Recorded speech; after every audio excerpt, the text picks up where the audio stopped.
Welcome back to our alphabet series. Today we're going to hop on back to the letter C. So hit that subscribe button and cross stitch with me.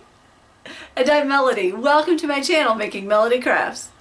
We are down at the craft table and ready to get started. And the project that we're going to be working on today is this little counted cross stitch kit, the cat and the fiddle. There's a little bib inside of there. I'm going to pull everything out and show it to you.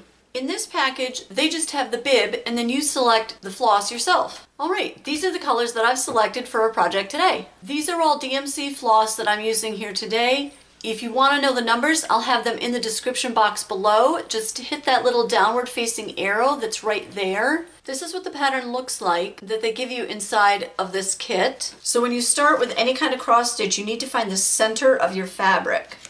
And they'll usually have a little arrow where your center is on the top and the bottom and the left and the right. It doesn't really need to be exact. You can count all the squares, but you can also just fold that in half and then in half again. So let's do it. All right, now I've got it folded in half, left and right, and then I'm gonna get that there. And now this little spot here is the center. So what I like to do is I'm gonna put my needle there so I'll know right where the center is, where the pieces of Ada intersect, then open it back up. So where that needle is, that is the center of the fabric, and I'm gonna start stitching right from that point. Just to be sure that I'm correct, I'm gonna fold that anyways. All right, so I folded that both ways, open it back up. So with whatever pattern that you're using, that'll be your intersection, and that's where I like to start from, but you don't have to. You can start from any place that you want. You just need to count how many squares in and down so you can find out where to start. I hope that all makes sense. When you have a cross stitch pattern, whether it's in a kit or not, they'll have a little key. So on the photo, in that little square on the first stitch that we're going to make, there's a little dash there. Then I come over to my key and it says that dash is medium blue. Usually it has a specific number to correspond to whatever the floss is, you know, that you're using.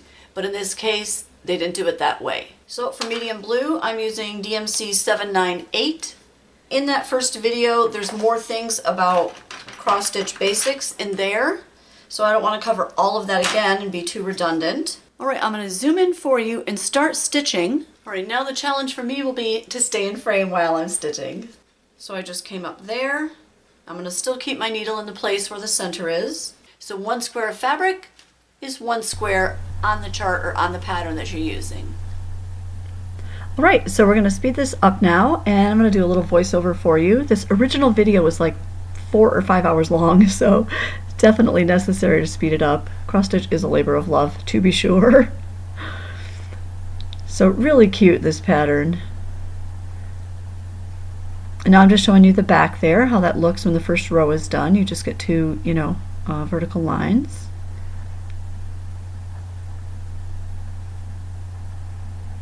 And then in a little bit here, I'm going to show you how I like to keep track and keep my space, or keep track of where I am, where I'm stitching. I kind of like to just shade it in. So you're going to see that now. So I shade it in like that with a pencil. It works really great. I can still see everything underneath, and then I don't lose my place. I don't really use too many patterns more than once, so I haven't found this to be a problem, but you could probably erase it. So now I'm also showing you there that different manufacturers have different symbols in each square, and that corresponds to the colors. Usually the colors there would have a number that's associated with that as well, but they didn't do that in this case. Now here I need to continue stitching with the blue thread, but I need to do it on the other side, so I'm going to go ahead and finish that off by sliding it underneath. You don't typically knot cross stitch thread, the floss. So just slide that underneath some other stitches and then just trim it off. You can trim it closer than that. That is just kind of how I like to do it. Now when you're stitching with cross stitch and with the floss, it can really get tangled. So I just like to let it dangle free like I showed you there, so that it'll just kind of unwind itself.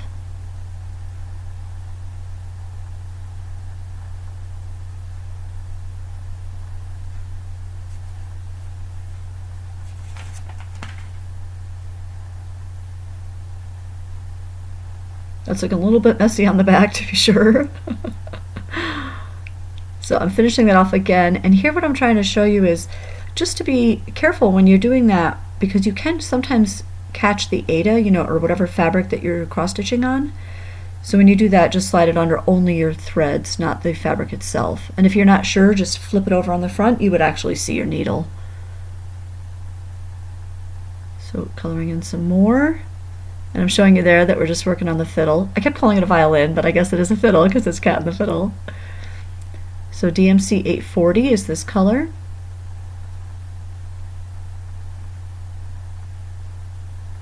And don't mind my fingers here in this video, they're a little inky. I was working with some inks also the day that I was making this video. I typically have multiple projects going on.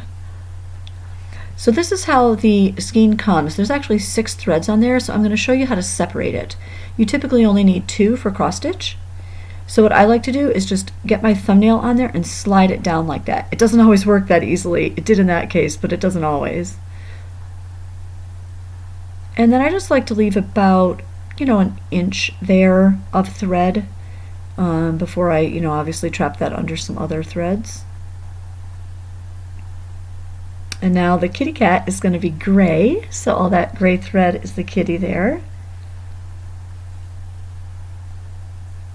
Honestly, that bib is pretty small, so I wouldn't really probably use it for a baby, but it'd be kind of cute for a doll.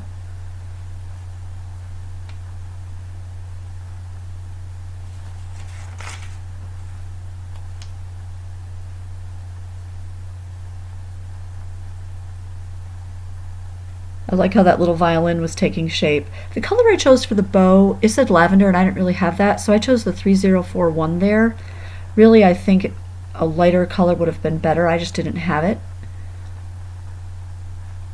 And then I'm showing you there, that was the kitty's ear, the pink thread, well, the inside of his little ear.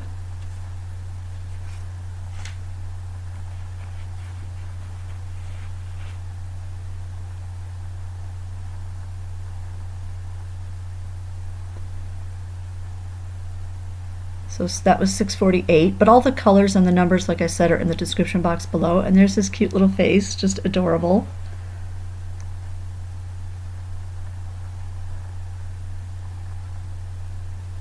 And that green area there is just like a little scarf on the Cat and the Fiddle. I looked up a bunch of images, and that's, he really does have like a little scarf on for the Cat and the Fiddle. And that's what we've got so far.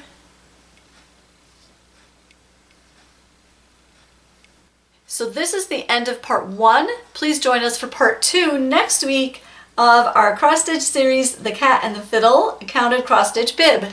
And if you had fun or learned something, please subscribe. I'd appreciate it so much, and I'll catch you later.